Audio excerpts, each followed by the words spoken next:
And this verse 14 is a perfect example of that. It starts with a question that's almost a challenge. It says, why worry about your wife, wealth, and possessions? It's like he's trying to wake us up from a dream. Wow. Yeah, that's powerful. It definitely makes you stop and think. Yeah. So what is he getting at with that question? Well, he's pointing to the idea of avidya, which means ignorance. Okay. Shankaracharya is saying that we get so caught up in external pursuits, Yeah. like money, relationship status, right? That we forget what truly matters. It's like those optical illusions, where you think you see one thing, but then it turns out to be something else entirely. Exactly.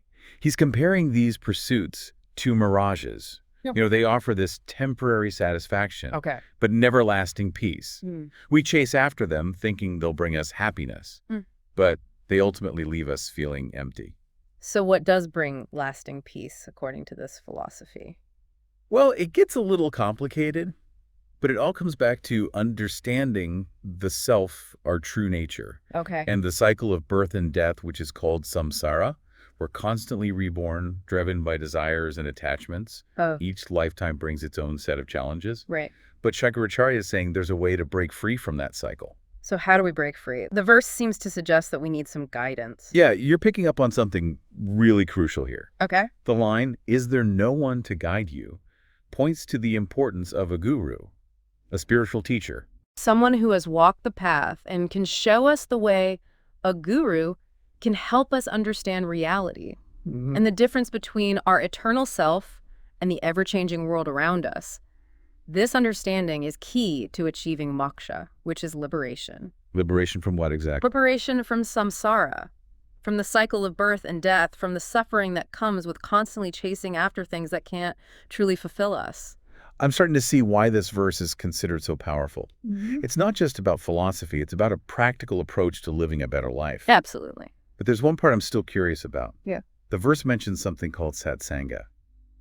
What is that, and why is it so important? Satsanga literally means the company of the good or association with the wise. Okay. And this is where things get really interesting. So it's about like the people you surround yourself with, the kind of energy and wisdom they bring into your life. Exactly. It's about consciously choosing to be around people who uplift and inspire you. People who reflect your highest potential. There's a lot of research these days about the impact of our social networks on things like happiness, success, even our physical health. Oh, wow. And what they're finding is that the people we surround ourselves with have a huge influence on our lives. It's almost like we absorb the qualities of the people we spend the most time with. That's a great way to put it.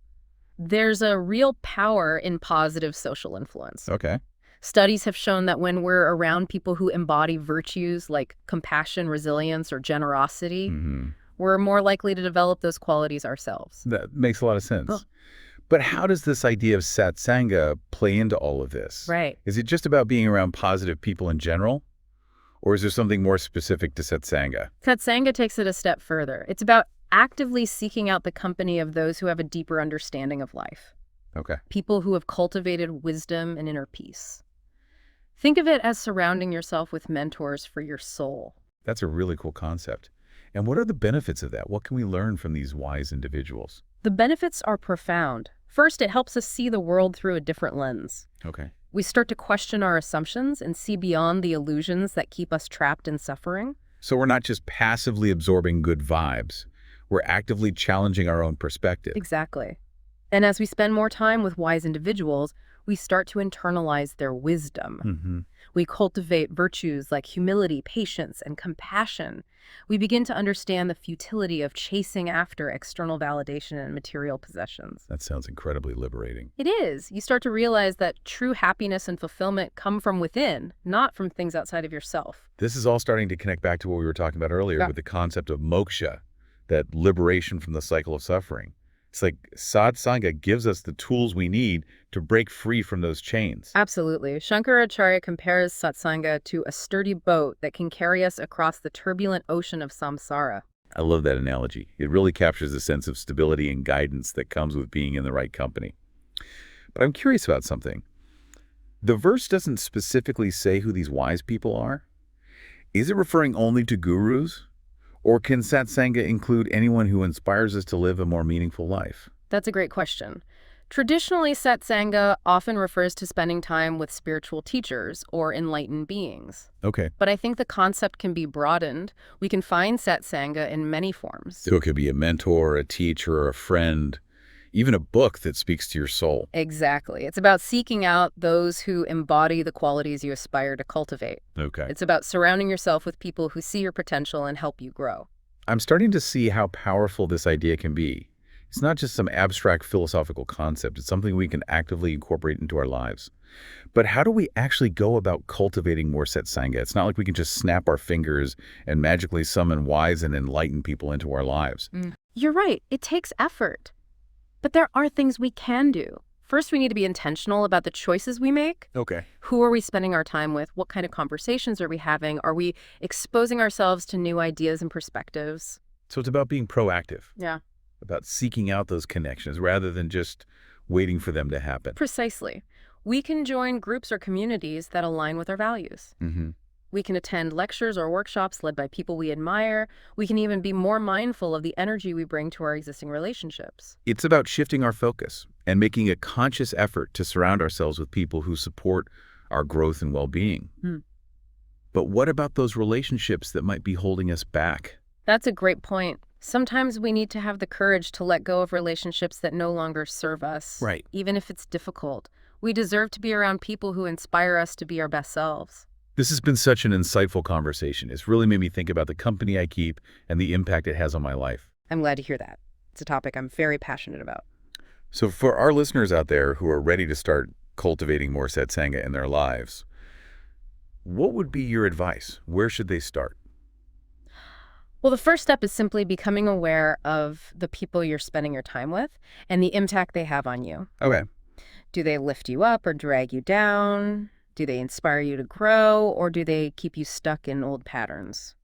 It's about taking an honest inventory of our social circles and making conscious choices about who we allow into our lives. Exactly. And once you have that awareness, you can start taking steps to seek out more positive influences.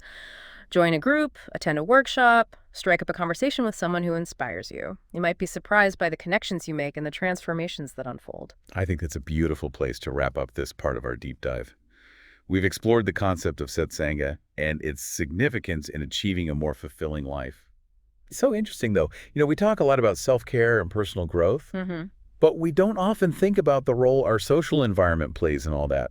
Right. It's like we forget we're social creatures, Yeah. Connections with others have such a huge impact on our well-being. Thinking about this whole idea of Satsanga, Yeah. I've definitely had moments where being around certain people Yeah. just makes me feel lighter, more inspired, Yeah. like I'm connected to something bigger than myself. I think we all have. It's like our souls are being nourished, Yeah. But it's not always easy, right? Like sometimes our social circles are kind of dictated by work, family, just the circumstances of our lives. You're right. We can't always choose who we're around. Right. But even within those constraints, we can still be intentional about what we're doing. Okay. We can look for opportunities to grow and learn, be mindful of how we show up in our relationships. So even if we can't totally change our social lives, Right. we can at least shift our focus and be more deliberate about the people and experiences we bring in. Exactly. And sometimes it means having the courage to create boundaries. Yeah. Or even let go of relationships that aren't serving us anymore. That can be tough. It can. But it's so important to remember that we deserve to be around people who support our growth, who want to see us thrive. That's a good point. It's easy to get caught up in trying to be nice or loyal. But sometimes the best thing we could do for ourselves is to walk away. Yeah, absolutely. It's about taking care of our own well-being, recognizing that sometimes letting go is part of growth. This has been such an eye-opening conversation.